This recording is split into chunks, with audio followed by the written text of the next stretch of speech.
Hi, my name is Amanda Spencer, and I am the director for All Our Little Pieces, and I will also be reading stage directions. Hi, I'm Sophie. I'm the playwright for All Our Little Pieces. I'm Maddie. I play the character of Elle. And I'm Allison, and I'm playing T. An empty space. T and Elle enter. Elle carrying an overstuffed duffel bag.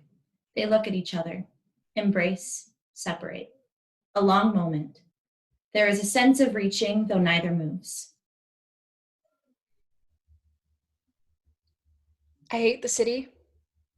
Hate it. Skyscrapers cutting up the sun. The world poured out in concrete, hard and hollow beneath you. Best place in the world. 8 million people moving and moving, or just letting themselves be moved. 8 million people, but not one of them is me. So how could you go? How the hell could I keep living like this? That's what I should have said. That's what I would have said if we were anyone else. I always thought the words for this feeling were sweetheart and honey and baby. I was never an infant. Came out just like this. Thick eyeliner and sharp teeth.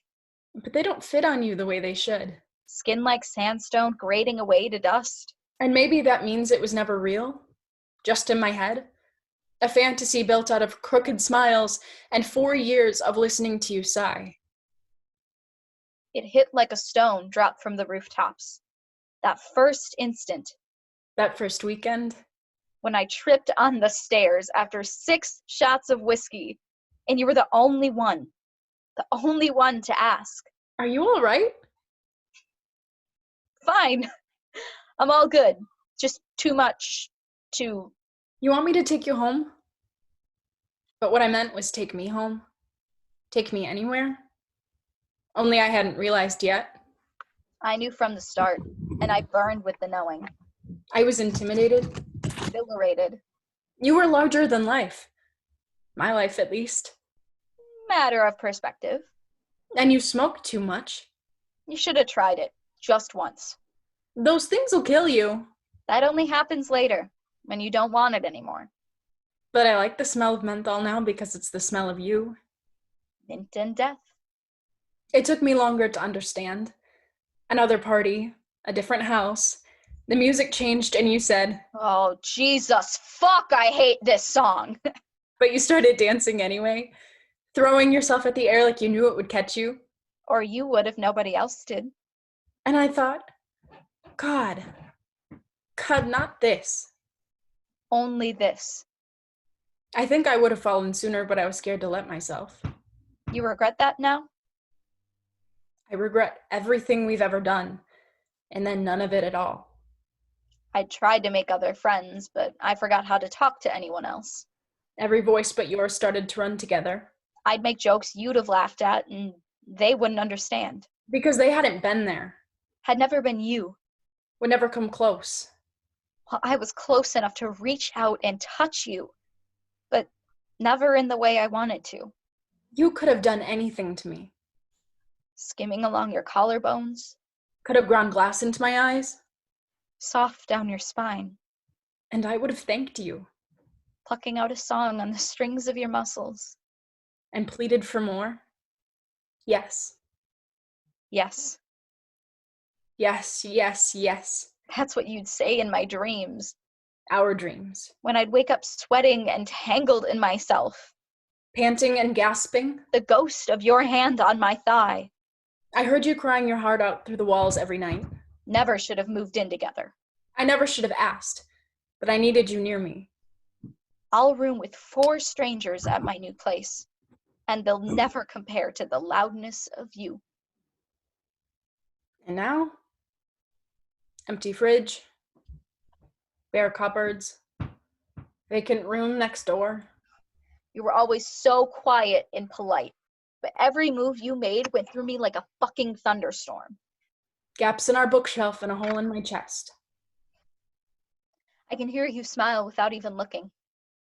The way you exhale into it, lips pulling wide.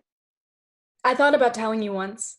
I thought about telling you 1,000 times. Westbound on the highway, the sun in your eyes. At the park. It made you squint, puckered your face into the fiercest, sweetest scowl. The bars. And I thought, it would be so easy. The riverside. Open my mouth, lay it all before you like a bleeding dove on the altar. In our kitchen, on our couch, curled up in your bed. Change our lives forever. Or ruin them. Ruin everything. So I didn't. Because I'm too soft for you. Too harsh. Too mousy. Too much. You'd never. You wouldn't. I couldn't. Because even if you didn't say no, Didn't tear me to pieces with your pity. then maybe you'd tell me yes. Me too. Always, always yes. And then And then what would happen? maybe we'd become lovebirds. Push our beds together in one room. I'd smear your lipstick with kisses getting ready in the mornings. You'd tell me I love you. every day, every moment, I love you. and you'd call me, Sweetheart, honey, baby. and it'd taste like syrup poured from a can of gasoline because that's not you. Bitch.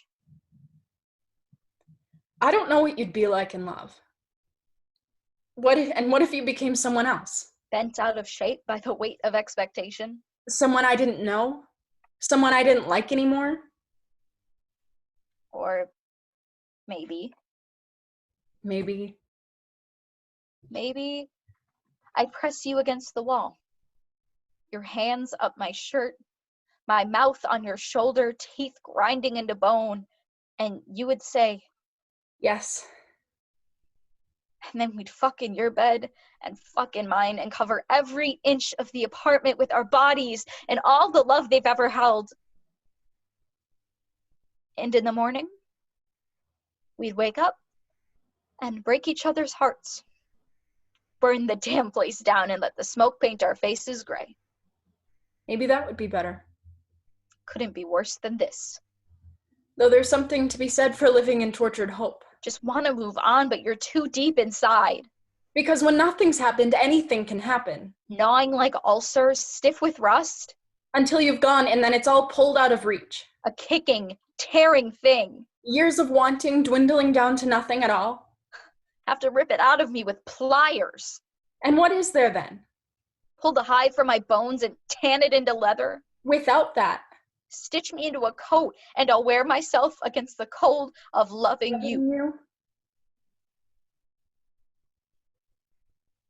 Then I'll pack my heart and guts into a suitcase.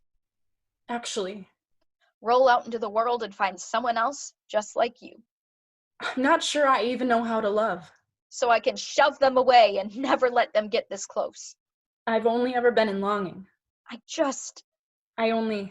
wanted you to know. Hey. Yeah? T tries. Can't. Elle picks up her duffel bag, takes a few steps, turns to wave goodbye, and walks away into forever. T stands staring after her, shattering into pieces too small to be counted.